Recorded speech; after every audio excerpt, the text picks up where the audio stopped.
আর মাত্র হাতে গোনা কয়েকটা দিন। সারা বছরের অপেক্ষার অবসান ঘটিয়ে অবশেষে মা আসছেন।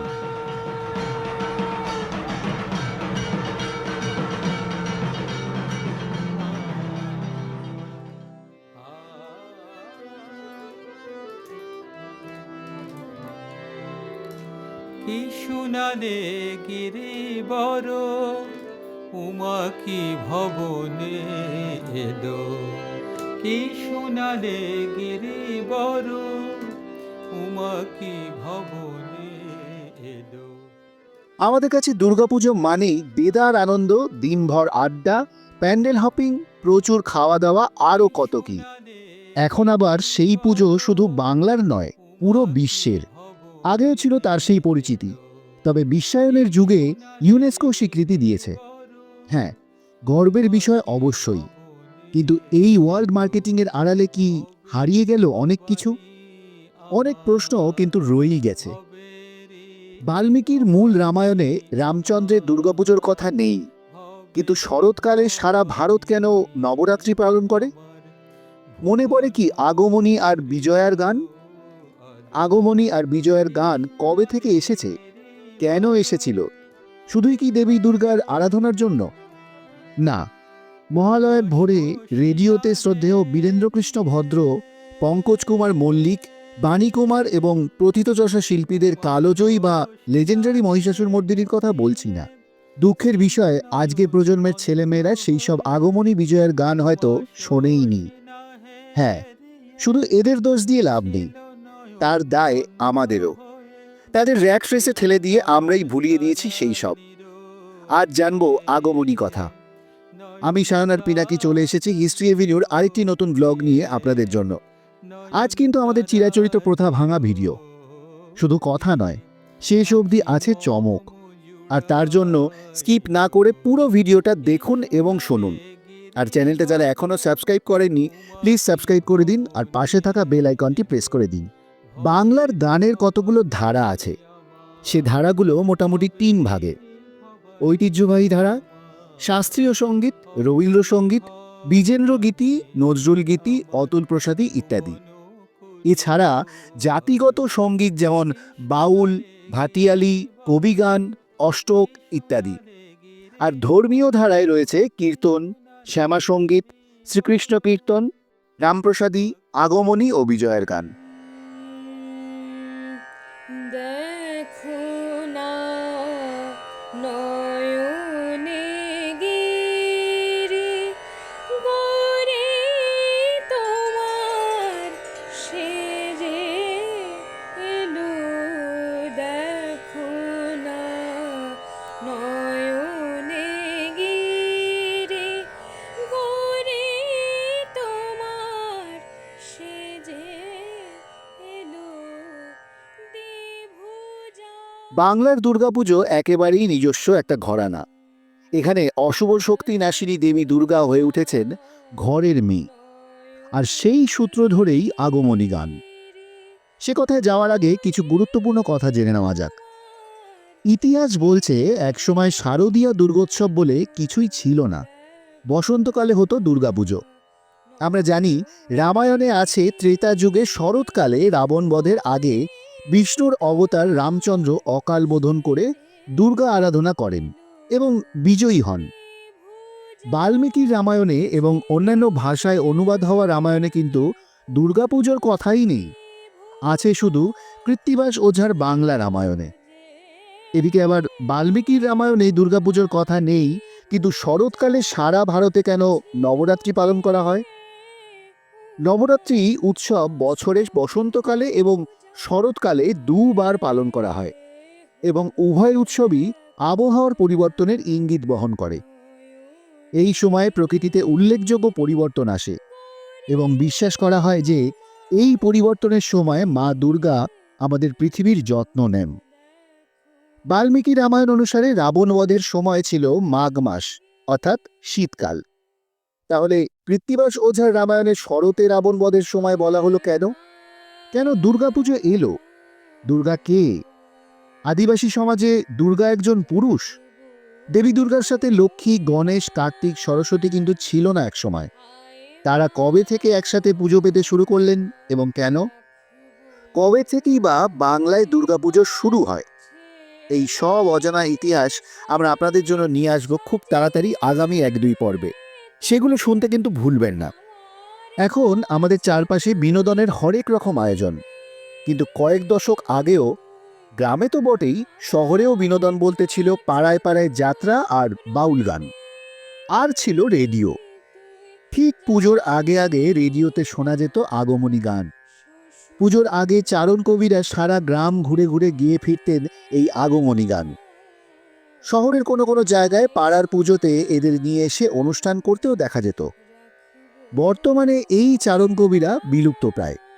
আগমনী গানের প্রেক্ষাপট আমাদের বাংলার জীবনের সামাজিক প্রেক্ষাপটের সাথে মিলে মিশে এক হয়ে গেছে। প্রাচীন পুরাণে শিব দুর্গার আখ্যান সম্বন্ধে যাই থাক না কেন, আমাদের বাংলার লৌকিক দেবদেবীদের নিয়ে বেশ কিছু উপাখ্যান আছে। তার মধ্যে শিব দুর্গার এই উপাখ্যান অন্যতম। আর এই শিব দুর্গার উপাখ্যানকে সামনে রেখে এই বাংলায় রচিত হলো আগমনী গান। আমার উমা কই গিরিরাজ, কোথায় আমার নন্দিনী, আমার উমা কই গিরিরাজ, কোথায়।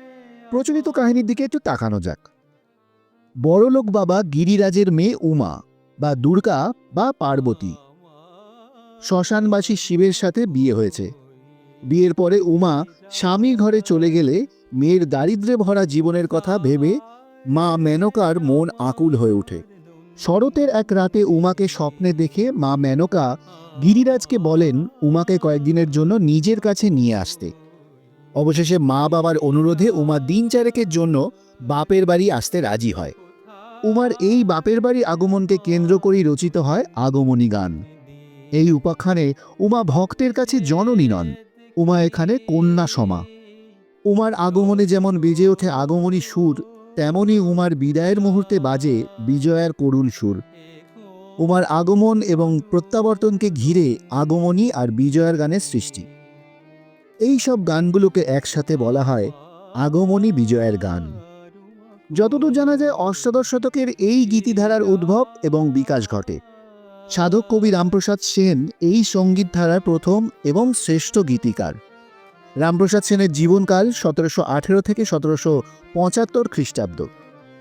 ঐতিহাসিক তথ্য বলছে আগমনী বিজয়ানের মাধ্যমে ব্যক্ত করা হয়েছে। শুধু তাই নয়, মেয়ে ও তার শ্বশুরবাড়ির মধ্যে বিরোধের কথাও এই গানগুলিতে দেখতে পাওয়া যায়। মনে রাখতে হবে, এই গানগুলোর রচনাকার যে সময়, সেই সময় সমাজে বাল্যবিবাহের প্রচলন ছিল। মা মেনকার মতো আমাদের সমাজের মায়েরাও শ্বশুরবাড়িতে মেয়ের সুখ দুঃখের কথা ভেবে আকুল হয়ে পড়তেন। বাড়ির বিবাহিত মেয়েরা সাধারণত এই দুর্গোৎসবের সময় বাপের বাড়ি যাওয়ার ছাড়পত্র পেত। এই সময় মেয়েকে কাছে পেয়ে মা যেমন আনন্দিত হতেন, আবার বিদায়ের সময় মেনকার মতো দুঃখে কাতর হয়ে পড়তেন। মেয়েকে ছাড়তে মন চাইত না।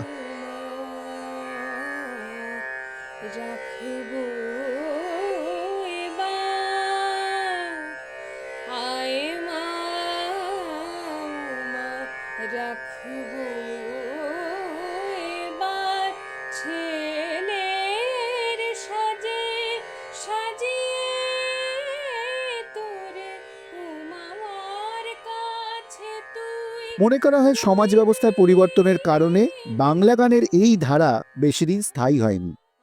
হয়তো নিজেদের অবহেলায় এই ধারার অগ্রগতি থেমে যায়। তবুও আমাদের বাংলায় আজও উমা আর শিবকে মেয়ে জামাই রূপে কল্পনা করে পুজোর এই কদিন আমরা উমার বাপের বাড়ির লোকজন আনন্দে মেতে উঠি। আগমনী গানের ইতিহাস তো জানলাম, কিন্তু দুর্গা আসলে কে, কি তার পরিচয়? মা দুর্গার সাথে কবে থেকে লক্ষ্মী, সরস্বতী, কার্তিক, গণেশ যুক্ত হলো? আর বাংলায় সর্বপ্রথম কবে থেকে শুরু হলো শারদীয়া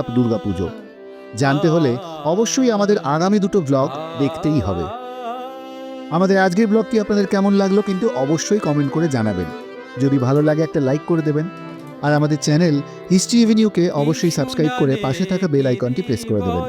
আর হ্যাঁ, আমাদের এই ব্লগগুলো বেশি করে শেয়ার করবেন, যাতে এরকম ধরনের ইতিহাস আমরা আপনাদের সামনে আরও বেশি করে নিয়ে আসতে পারি।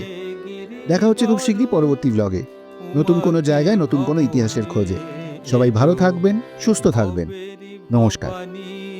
আমার হবে রে ভবানী আমার হবে রে ভবানী আমার ভুবন করিল আলো কি শোনালে গিরি বড় উমা শোষিনা হেরিয়ে উমা শোষিনা হেরিয়ে ছিল নয়ন অন্ধ হয়ে উমা শোষিনা হেরিয়ে ছিল নয়ন অন্ধ হয়ে এবে নয়ন তারা নিরখিয়ে নয়ন তারা নিরখিয়ে নয়ন তারা নিরখিয়ে আখি মম জুড়াইল এ শোনালে গিরি বড় উমা কি ভবনে এলো ভবেরি ভবানী আমার ভবেরি ভবানী আমার ভবেরি ভবানী আমার ভুবন করিল আলো কি শোনালে গিরি বড় কি শোনালে গিরি বড় কি শোনালে গিরি বড় উমা কি ভবনে এলো